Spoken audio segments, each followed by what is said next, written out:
Sopo jenengmu? Joko Bandung jeneng. Saiki opo karepmu?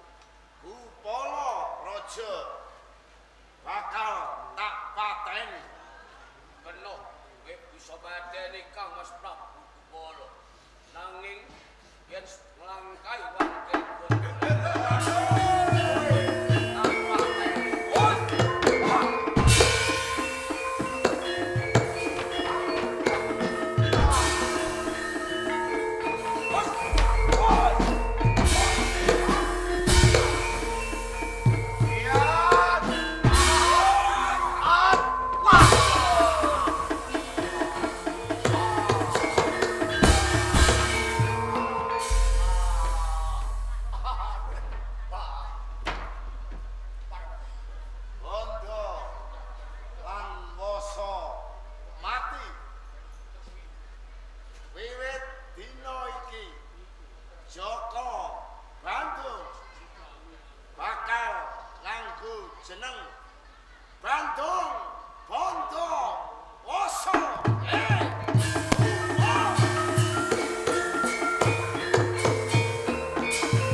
Nanging Jonggrang, kowe aja ngapusi kelawan Bandung Bondowoso. Aku ora bakal ngapusi kelawan. Apa kang dadi penjalukmu Rara Jonggrang?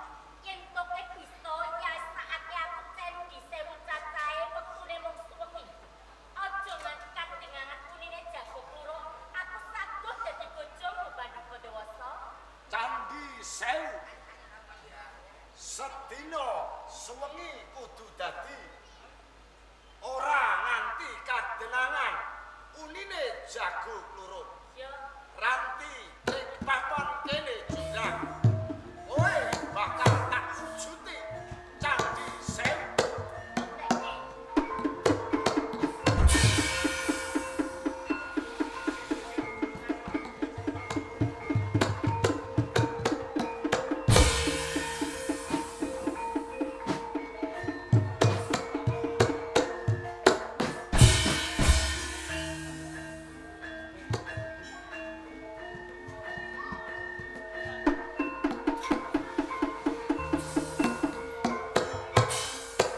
Rara Jonggrang. Kowe jajal karo Bandung Bondowoso.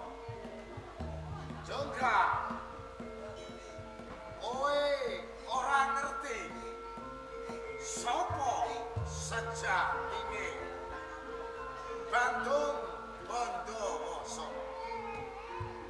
Ning kene Jonggrang, aku bakal jaluk sambiyantu lawan wadya balane Bandung Bondowoso kang aran Bala Sewu.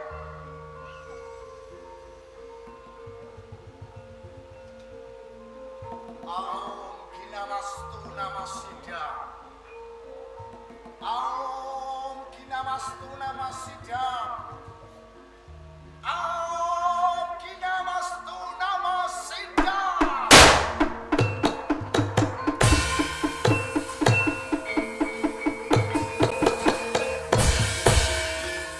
Candi Sewu wis dumadi. Nanging wujute candi kok kempel. Kudune kempyar kok kempel. Kita lae siji ae. Ben ketok kempyar. Candi kok kempel. Candi kok kempel. Sing ngenak. Enggak kalah.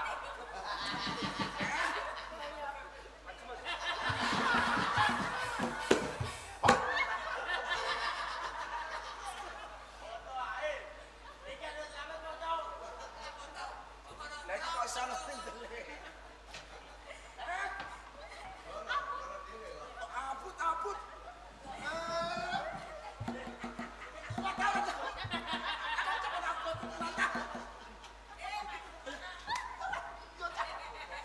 Halah, engko sangkelan.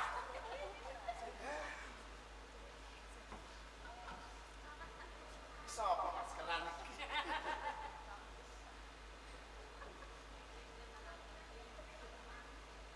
Leyah.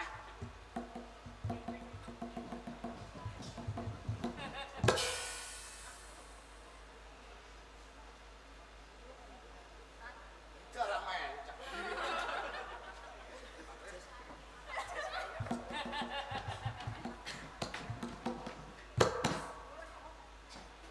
Jonggrang. Candi Sewu wis dumadi.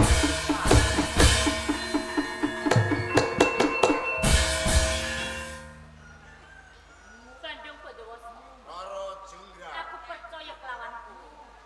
Nanging sadurunge kanggo mbuktekake yen pancen ke bisa ya saake aku candi sewu cacahe bakal tak hitung wae dhisik candi-candi. Coba hitungan Rara Jonggrang. Aku seneng candi sing iki. Engko bakal tak nggo bali tak nggo dolanan. Tak hitung wae dhisik.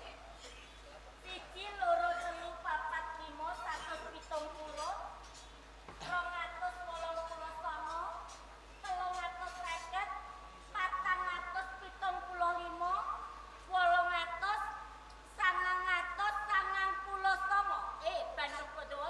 Jonggrang. Yen ngono ateges nggon nguyasake candhi aku kurang siji cacahe. Yen ngono sepurane sing gedhe aku ora bisa nuruti kekarepanmu. Candhi jangkep 1000 Jonggrang. Nanging yo kene Jonggrang. Kowe kondo nek candhi isih kurang siji. Jonggrang, Bandha Padawasa. kowe siji pinangka jangkepe candhi 1000.